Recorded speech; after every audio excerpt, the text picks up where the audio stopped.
A paz do Senhor, seja bem-vindo a mais uma aula da nossa EBD. Nós vamos estudar hoje a lição de número 10, que tem como título As adversidades não impedem o crescimento do cristão. Temos estudado temas relacionados a como vencer, como prevalecer diante das batalhas e adversidades da vida. E essa lição de hoje vai nos mostrar, nos ensinar que apesar das dificuldades, o cristão continua crescendo, continua avançando. Na verdade, é na adversidade que o cristão é trabalhado, que o cristão é modelado pelo nosso Deus. Antes, eu quero te fazer um convite muito especial para se inscrever no nosso canal. Você que ainda não é inscrito, se inscreva, ative o sininho para todos os vídeos que o canal lançar, você ser notificado. Essa semana nós estamos soltando a aula um pouco atrasado porque tivemos um problema aqui com o computador que é feito a edição das aulas, onde eu junto os slides com a aula. A gente utiliza os slides e os slides também ficam disponibilizados para quem não conhece. Vai estar aqui no primeiro comentário. Ele fica fixado o link do Google Drive para você acessar. Então, essa semana, por causa de um problema com o computador tem dessas coisas, né? Funciona quando quer. E aí até o técnico resolveu o problema, graças a Deus deu certo. E estamos aqui gravando esse vídeo e será postado posterior, porque já passou até da data que eu costumo postar. Mas o importante é que não vamos perder nenhuma lição. Lições tão importantes. Já aprendemos que Cristo é suficiente, com o exemplo da igreja de Filipos.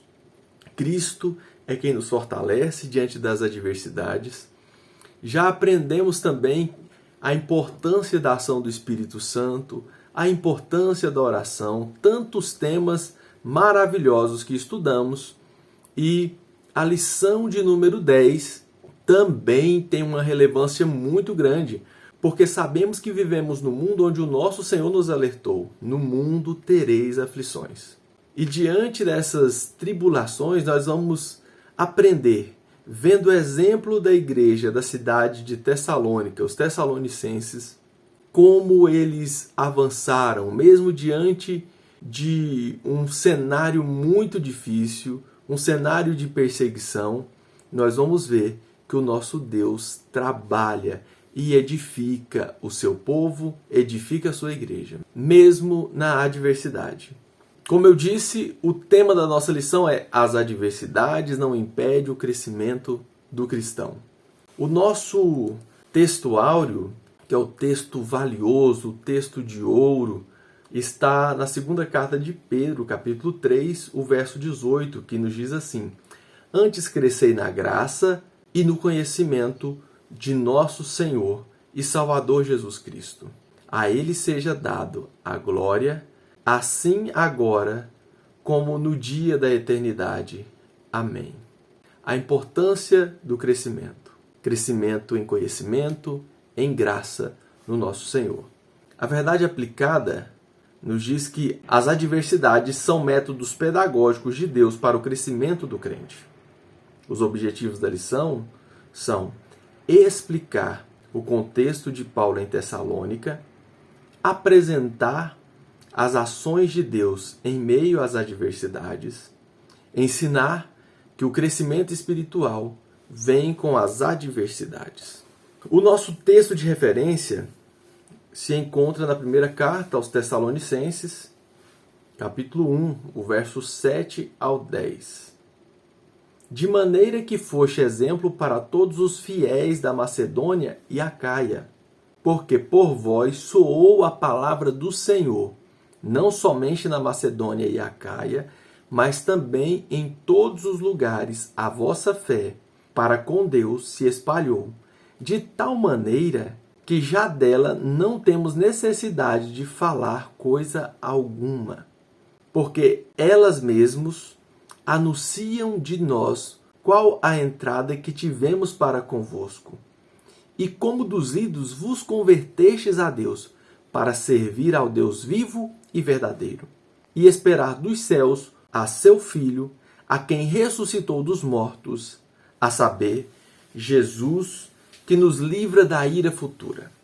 Essa igreja era uma igreja que foi plantada há pouco tempo. Acredita-se que não tem 2 anos que a igreja foi iniciada pelo apóstolo Paulo, há aproximadamente 1 ano e alguns meses, desde o período em que Paulo esteve naquela cidade pregando o evangelho. E a passagem de Paulo por Tessalônica, ela é mencionada em Atos dos Apóstolos, capítulo 17. O Paulo esteve naquela cidade, pregou por 3 sábados na sinagoga, e a mensagem não foi tão bem aceita entre os judeus, e o Paulo começou a se reunir em casas das pessoas, tanto judeus como os tementes a Deus, pessoas de origem gregas, porque é uma região da Grécia que ele está pregando o evangelho, e pessoas nativas daquele local abrem as suas casas. Dentre essas pessoas que abrem as suas portas para que o evangelho seja anunciado na sua casa, um deles chama Jason. E os judeus, por inveja, o pessoal da sinagoga, por inveja do que Paulo estava fazendo, a mensagem estava convencendo a muitos, esses judeus eles fazem um falso testemunho diante das autoridades romanas que controlavam aquela região, para que prendessem o Paulo. Eles não encontram o apóstolo Paulo e prendem a Jason, o proprietário de uma das casas onde o evangelho era anunciado. E o Jason, para ser liberado, por ser um cidadão daquela cidade, ele tem que pagar uma fiança. Ele só é liberado mediante o pagamento de uma fiança. Então essa igreja que é relatada ali no capítulo 17, é para essa igreja que o Paulo está escrevendo essa carta. Provavelmente menos de 1 ano e meio depois. Paulo está na cidade de Corinto, não está a uma distância tão longe da cidade. Paulo enviou Timóteo para saber como que está caminhando a igreja ali naquela cidade. Mas além disso, a notícia começa a correr em toda a região e em lugares mais distantes. A cidade de Tessalônica era uma cidade portuária muito importante na época. Então, muitos viajantes passavam por aquela cidade, assim como a cidade de Corinto também era uma cidade portuária. Muitos viajantes passavam por ali e conheciam essa mensagem. E fica notório em toda a região e em lugares mais distantes do que a região ali próxima que essas pessoas foram transformadas. Porque em uma cultura onde havia diversos deuses, onde para cada ação que a pessoa queria, se a pessoa ia fazer uma viagem, tinha que consultar um deus específico. Se a pessoa queria plantar algum tipo de vegetal, ela tinha que fazer uma oferenda a um outro tipo de Deus. Se era um criador de rebanhos, ele tinha que buscar proteção de um outro tipo de divindade. Então, num local onde havia deuses esparramados para todos os lados, essas pessoas abandonam esses deuses, esses ídolos. Era o que mais intrigava essas pessoas que conheceram essa igreja. Essas pessoas abandonavam esses ídolos para acreditar em um único Deus, que enviou seu Filho Jesus para morrer e perdoar os pecados da humanidade. Isso era assustador para a época.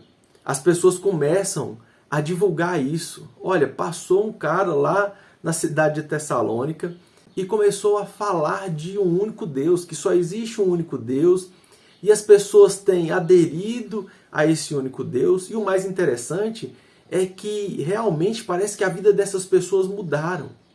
A partir do momento que elas deixaram os ídolos, deixaram as divindades que nós conhecemos, a vida dessas pessoas realmente parece que foi transformada. Eles falam de uma mensagem impactante, uma mensagem que, quando é falada, cria um impacto na vida de quem ouve. E essa notícia começa a correr. E o Paulo reconhece um pouco antes, nos versículos anteriores, que eles foram impactados pela ação do Espírito Santo, pelo poder do Espírito Santo, não só pela palavra, não só por falas, mas pela ação do Espírito Santo. E a ponto de todos os lugares que as pessoas chegavam para falar do Evangelho, para falar de Jesus, para falar de um único Deus, as pessoas já tinham uma notícia, falavam assim, não, nós já ouvimos falar. Tem um pessoal lá na cidade de Tessalônica que conheceu essa mensagem e esse povo realmente mudou.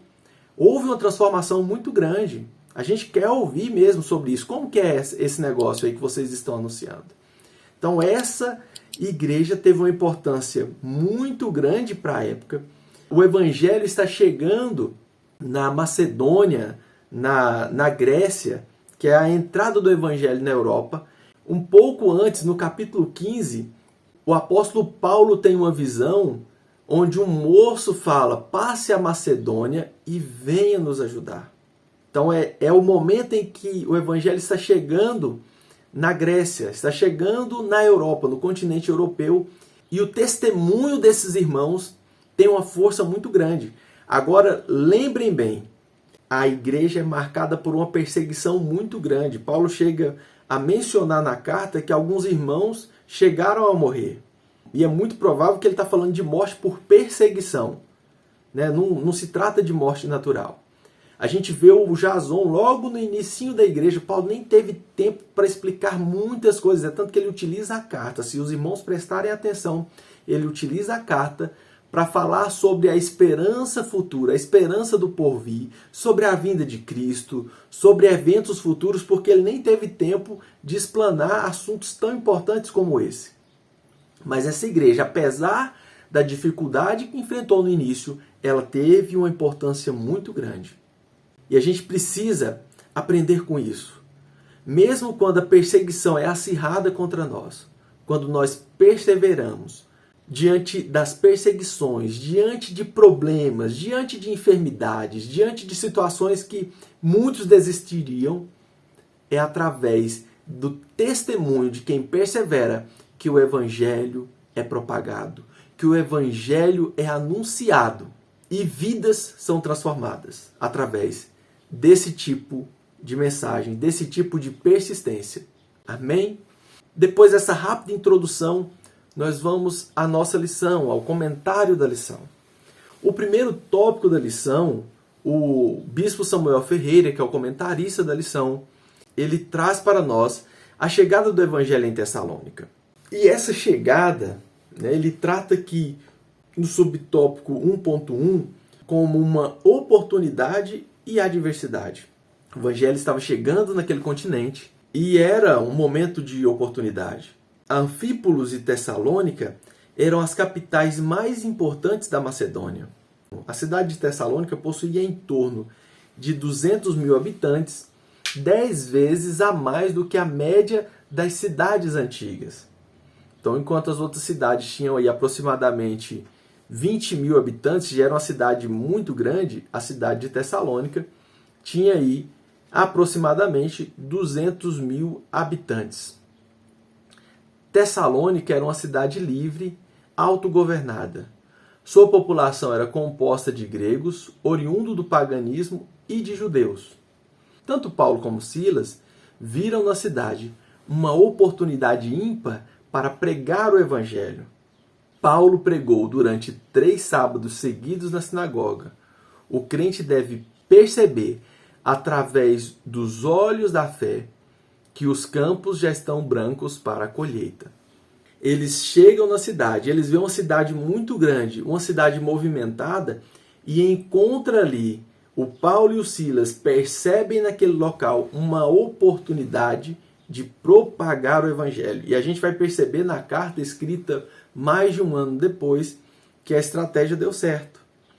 Que o evangelho foi difundido a partir daquele grande centro, daquela grande cidade. Então nós cristãos precisamos estar atentos às oportunidades. Quantas vezes nós nos deparamos com algumas situações onde encontramos corações sedentos, onde as pessoas estão necessitadas, querendo ouvir algo que possa aplacar a sua busca. Essas pessoas estavam cansadas de buscar em diversos deuses uma solução para a sua vida, uma direção para a sua vida, e quanto mais essas pessoas buscavam nos ídolos, mais elas se cansavam, mais o fardo continuava pesado.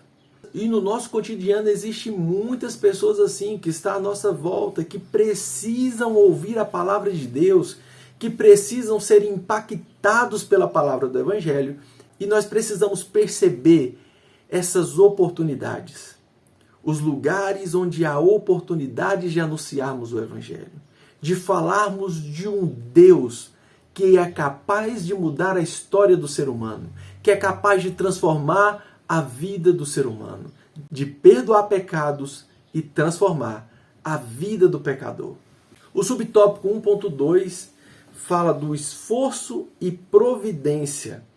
No relato de Lucas em Atos, no livro dos Atos, o Lucas, para quem não sabe, é o escritor do livro dos Atos dos Apóstolos, o evangelista que escreveu lá o Evangelho por Lucas, o Evangelho escrito por Lucas. Paulo prega a palavra por aproximadamente 3 sábados consecutivos. Está em Atos 17, capítulo 2.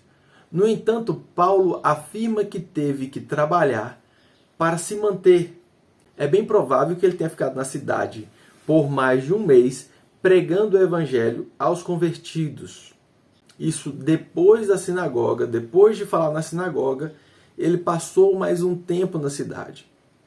Deus é aquele que provê a nossa vida, mas é necessário que venhamos a nos esforçar em trabalhar para o reino.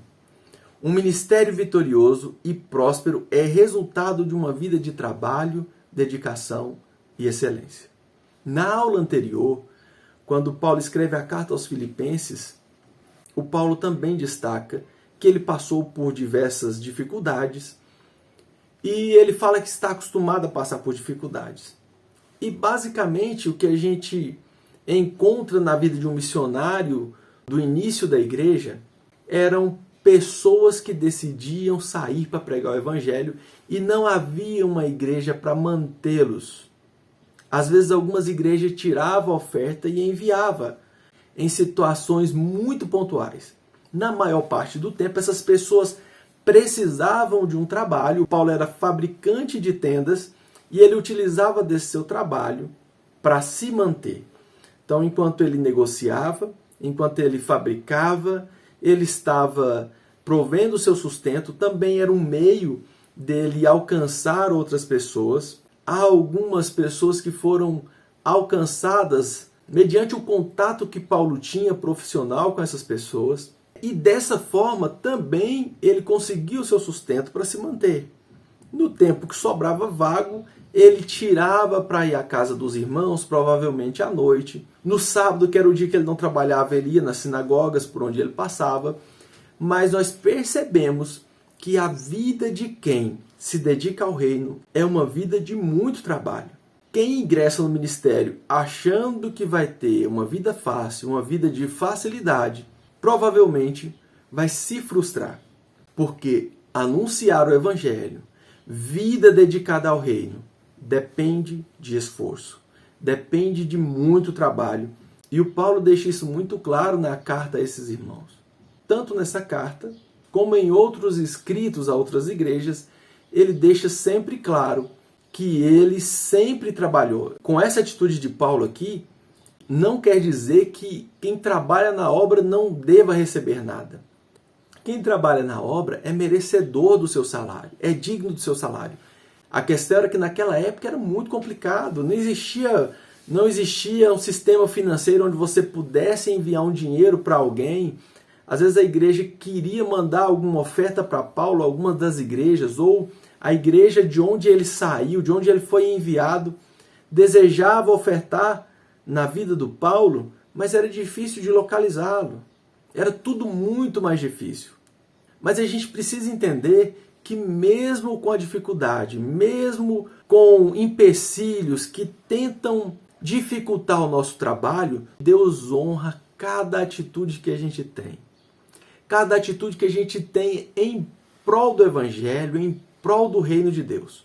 A gente precisa manter os nossos objetivos, o objetivo de anunciar o Evangelho, mesmo que seja difícil, mesmo que seja trabalhoso, mesmo que seja um trabalho árduo. O subtópico 1.3, o comentarista fala que as tribulações não impedem o agir de Deus.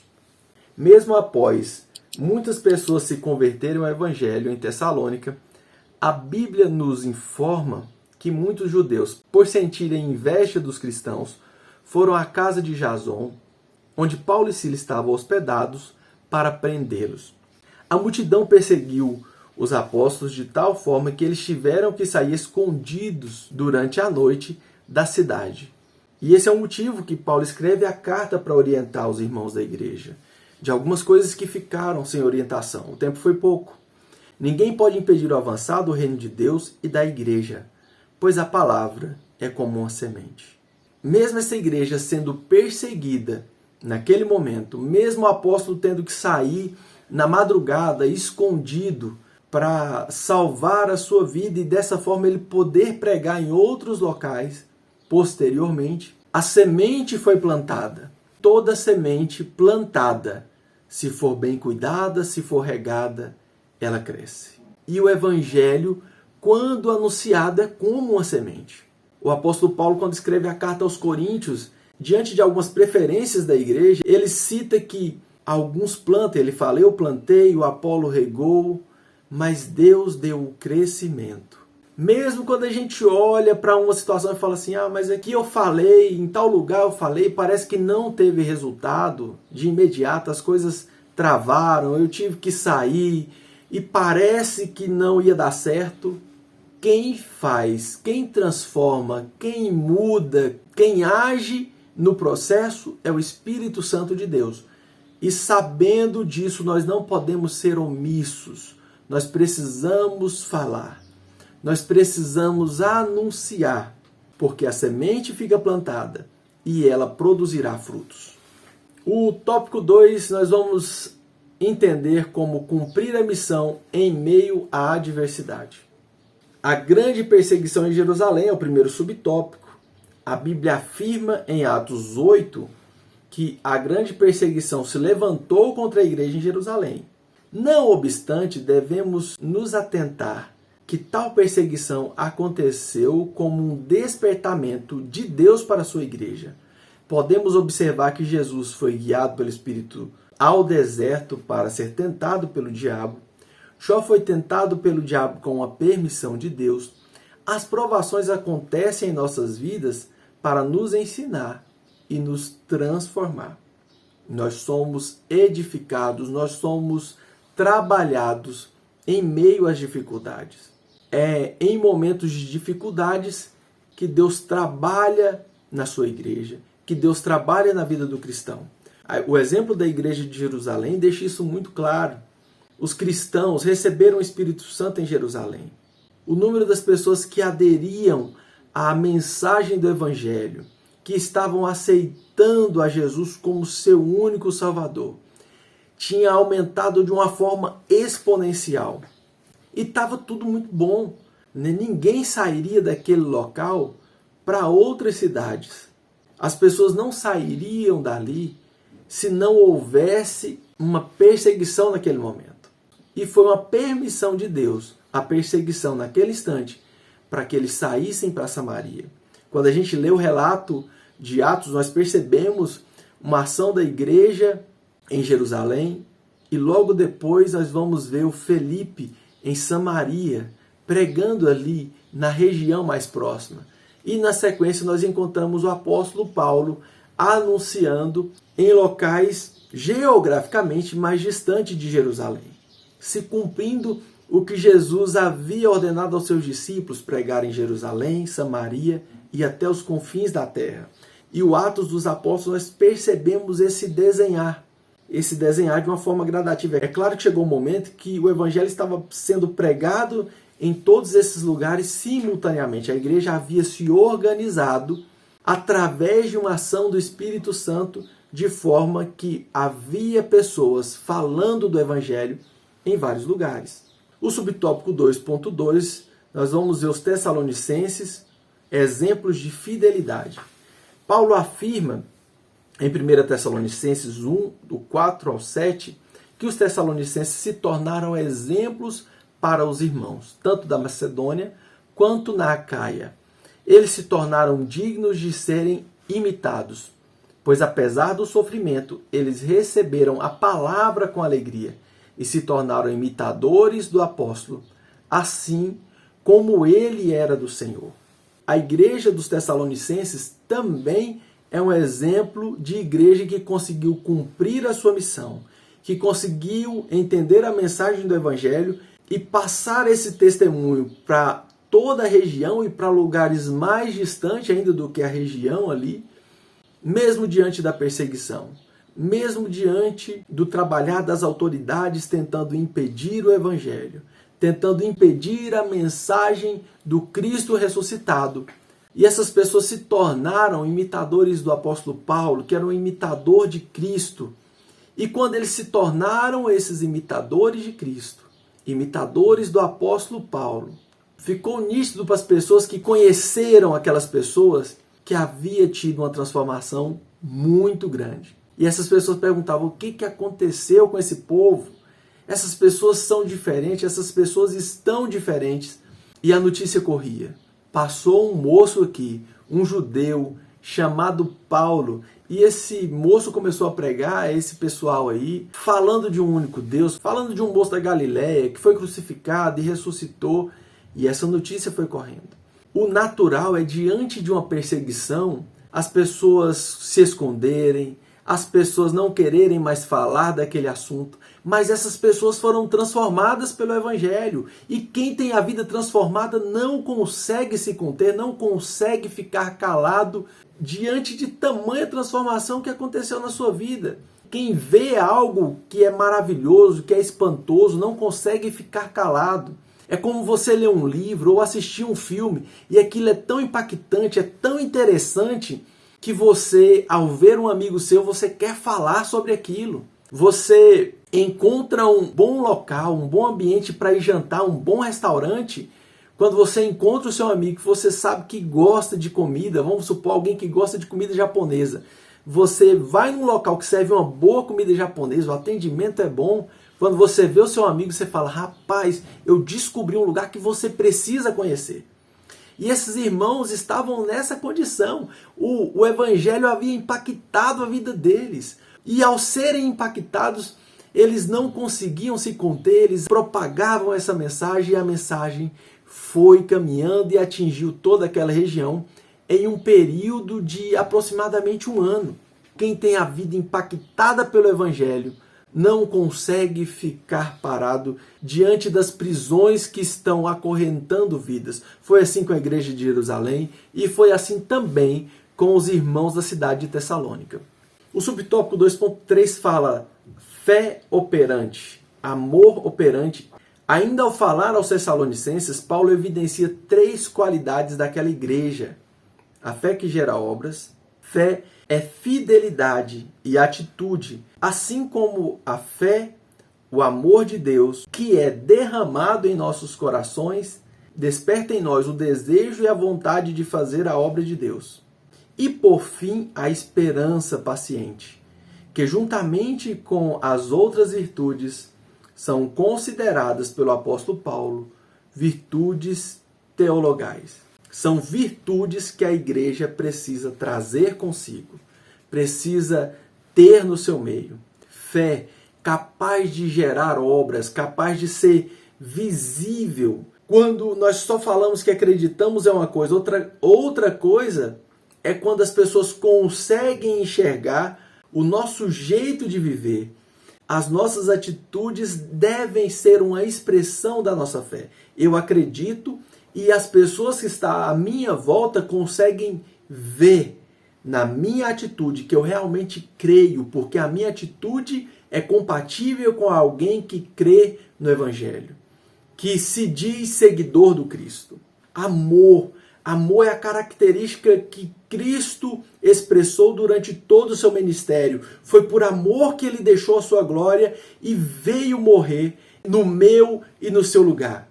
E nós, como seguidores do Cristo, imitadores do Cristo, assim como o Paulo diz que os irmãos se tornaram imitadores de Paulo, assim também como imitadores do Senhor, nós precisamos imitar esse Cristo que dedicou o seu ministério, que desde a sua descida é marcada pelo amor.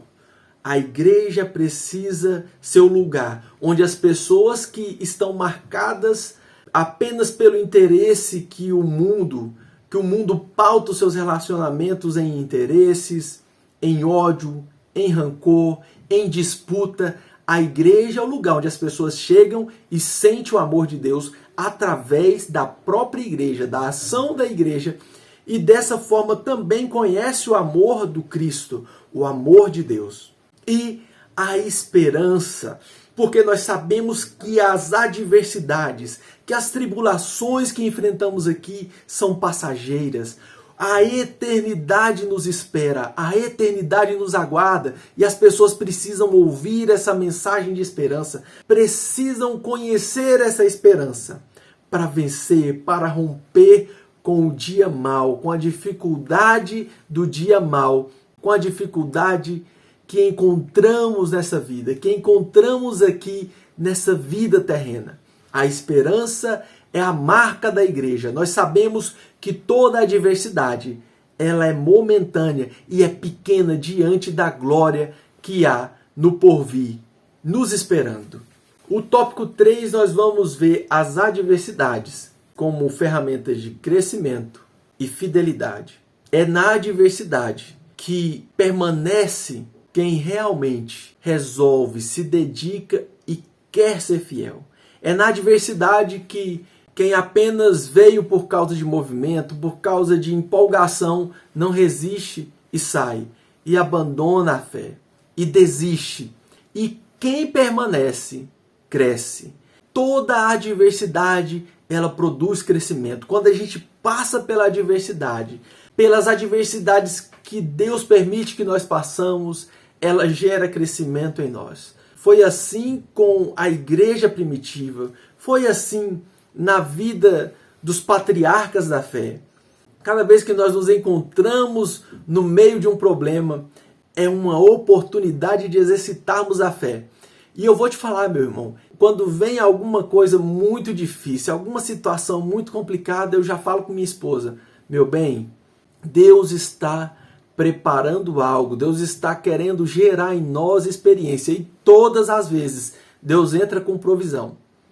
Todas as vezes. Essa semana mesmo tem um evento da convenção que eu faço parte, e foi sugerido meu nome para uma ordenação que é fruto do trabalho que a gente vem realizando na minha igreja. Quando foi mais ou menos próximo do dia 30, mais ou menos, 29, a secretária da nossa sede me mandou uma mensagem: Davi, e a documentação? Falei, já está aí, já te enviei, está no seu e-mail, e eu estou mandando por um amigo meu que está indo aí. E ela falou, olha, você tem que passar o valor da inscrição, né? E é um valor razoável. Esse período da atividade minha profissional deu uma reduzida enorme, porque eu trabalho no setor de eventos, e eu tinha que levantar um dinheiro razoável, porque tem inscrição, tem os cursos da convenção, de anuidade e coisas do tipo. E eu olhei para minha conta, eu tinha R$ 9,26. E não havia assim uma previsão para que entrasse aquele dinheiro. E eu falei para minha esposa, Deus está me dando a oportunidade de conhecê-lo um pouco mais, de conhecer o cuidado dele. Eu não fui pedir a ninguém para ser ordenado. Eu entendo que é um trabalhar de Deus. Muitas pessoas falam, Davi, qual a importância de uma ordenação? Meus irmãos, eu fui criado em Assembleia de Deus. Eu sou fruto do trabalho de pessoas que lançaram a semente em tempos que o evangelho não era popstar, que as pessoas menosprezavam os ministros do evangelho. Eu sou fruto do trabalho de obreiros que pregaram o evangelho, que anunciaram essa mensagem. Eu estou aqui, lembra que eu falei do computador ter estragado? Eu acho que ele estragou para que eu pudesse testemunhar isso. Nessa aula, que as adversidades nos faz crescer, porque é nas adversidades que nós experimentamos o cuidado de Deus. E eu dobrei o meu joelho, eu lembro que eu entrei no meu quarto e dobrei o meu joelho e falei, Deus, eu não busquei isso para mim. Eu me lembro que na adolescência minha mãe falava, meu filho, Deus tem você para pastorear. E eu falava, mãe crente, mãe missionária, vai falar isso pro filho porque é filho homem. E eu busquei profissionalmente outras opções, outros caminhos, E as coisas foram acontecendo. Eu na juventude já, depois de casado, resolvi fazer uma faculdade de teologia, depois fui fazer a faculdade de psicologia, e eu fui vendo que Deus estava me direcionando para esse local. E eu fui fazer o curso porque eu já tinha uma profissão. Eu trabalho no ramo de multimídia.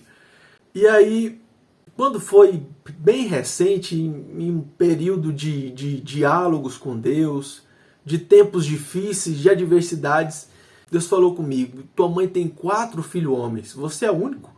Você é o único que sua mãe falou isso. Eu não tinha programado dar esse testemunho, mas nós estamos falando de crescimento na adversidade. E esses crescimentos são produzidos para quem persevera, para quem continua fiel, acreditando, porque é na adversidade que nós conhecemos o nosso Deus. E eu lembro que eu dobrei o meu joelho naquele dia e falei: Deus, eu não pedi isso para o Senhor. Eu poderia estar falando do teu amor sem ordenação, assim como eu já venho fazendo. Porque eu entendo que exercer o ministério pastoral ele é independente de ordenação. Na verdade, eu exerço esse ministério pastoral na minha igreja há muito tempo e sem preocupar com ordenação, porque eu entendo que é um compromisso, é um chamado, é um dom que Deus me deu. Eu falei: Deus, eu não pedi isso para o Senhor. Isso eu entendo que o Senhor está direcionando. Então, se o Senhor está direcionando, eu tenho esse valor aqui para apresentar até o dia 1º. E o que eu tenho é esses R$9. Então, fica nas tuas mãos, Senhor. Se não vier, eu estou tranquilo, eu estou em paz. Mas se vier, é só por um milagre. É só o Senhor que pode fazer isso. Quando foi um dia antes do prazo limite que eu tinha para entregar, começou gente que tinha que me passar dinheiro. Já há muito tempo eu já tinha até desistido. De repente alguém manda o comprovante. Falou: olha, Davi, eu te depositei aquele dinheiro. E eu já tinha desistido. Um amigo me enviou um comprovante. Eu falei: o que é isso, rapaz? Não, eu senti no coração de te enviar essa oferta. Essa pessoa nunca me deu uma oferta antes. Eu não tenho costume de receber ofertas. Não tenho costume. Quando deu no dia exato, o dinheiro estava na conta. O dinheiro estava na conta. Era um valor muito, mas muito superior ao que eu realmente tinha. E não havia previsão de entrar dinheiro nesses dias. Então, nós experimentamos o cuidado de Deus na adversidade, porque é diante a adversidade, é quando o mar está agitado, que a gente não tem controle da situação, que a gente consegue perceber o agir de Deus. Porque quando a gente tem o dinheiro na conta, mesmo que foi Deus que proveu, mesmo que foi Deus que abriu portas, que nos deu saúde, que nos capacitou, nós não conseguimos enxergar a provisão de Deus. Nós achamos assim: não, eu trabalhei, o dinheiro estava na conta, fui lá e resolvi. Não, eu estava com saúde, eu fui lá e fiz. Quando a gente está com a saúde abalada, que a gente precisa clamar a Deus, orar a Deus, quando tem alguém no trabalho que está em uma condição superior, que tenta nos impedir de alguma forma, e a gente não tem como fazer nada, é a ação de Deus que faz com que nós entendamos que Ele tem o controle da nossa vida, que Ele está no controle da minha e da sua vida, Ele tem o controle da sua igreja, a igreja pertence a Deus, e Ele dá provisão, Ele dá o escape, porque a obra dEle ninguém pode impedir, porque os planos dEle ninguém pode impedir. A sua vida ministerial é um projeto de Deus, é um plano de Deus para ser desempenhada na propagação do Evangelho. E há uma responsabilidade de Deus para cuidar de você nos mínimos detalhes. Saia dessa aula entendendo isso, meu irmão. Eu sei que você já sabe, mas tem horas que a gente precisa ouvir. Tem horas que a gente está necessitando de ouvir. É Deus que nos dá o escape diante da adversidade. E cada vez que nós entramos e saímos de uma adversidade, nós saímos maiores do que entramos. Maiores em termos de base, de alicerce, mais firmes do que entramos. O subtópico 3.1 fala da consciência de que a palavra é de Deus. Em Tessalonicenses, capítulo 2, verso 13, existe uma tensão entre a palavra humana e a palavra de Deus. O apóstolo Paulo afirma que a palavra pregada por ele e aceita pelos tessalonicenses não era meramente humana, e sim palavra de Deus. ao receber a palavra de Deus, receber em forma de tradição do que foi falado, que o apóstolo Paulo trouxe. Paulo estava falando, mas era algo que vinha de Deus. Eles receberam em si a eficácia desta palavra, operando eficazmente neles, gerando poder e virtude, sendo também viva e eficaz. Quando nós nos comprometemos em falar a palavra de Deus, uma coisa é eu falar algo de mim, outra coisa é eu falar a palavra de Deus.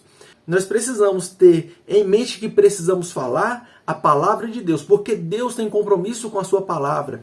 E quando a palavra de Deus é falada, ela gera frutos no coração. Ela entra na vida do ser humano e faz com que ele não se sinta confortável com a situação que ele vive, e a transformação acontece.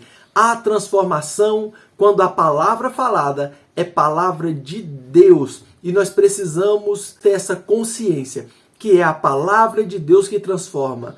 Não é a sabedoria humana. Às vezes nós até buscamos falar de forma melhor, nós buscamos entender um pouco melhor, trazer coisas históricas, trazer informações extras, mas o que a pessoa precisa entender é que Deus enviou o seu Filho, e a palavra de Deus é o verbo que se fez carne e habitou entre os homens. E é esse verbo que se fez carne e habitou entre os homens que muda a história do ser humano, que tira o ser humano do lamaçal do pecado e desvia o curso dele do destino ao inferno para o destino às mansões celestial, a esperança de um futuro glorioso na eternidade com Deus. É preciso desejar e buscar a vontade de Deus. É o subtópico 3.2. O apóstolo Pedro faz uma comparação entre o crente que é recém-nascido. Ele declara que o fiel deve desejar ardentemente o leite espiritual. Termos já utilizados por Paulo em 1 Coríntios e em Hebreus. O leite, que é o alimento basilar daquele que acaba de nascer, aqui é comparado com a palavra de Deus.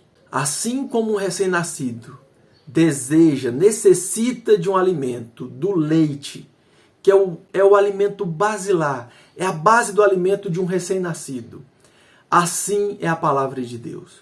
Nós precisamos buscar o nosso alimento, a base da nossa alimentação na palavra de Deus. Esses irmãos conseguiram vencer a adversidade. Eles conseguiram ser um farol na Macedônia, a ponto das pessoas de longe darem notícia do que havia acontecido nesse local, porque eles foram impactados pela palavra. Meu irmão, pregue a palavra, continue anunciando a palavra, porque é a palavra que transforma e é a palavra que traz sustento à igreja e à vida do cristão.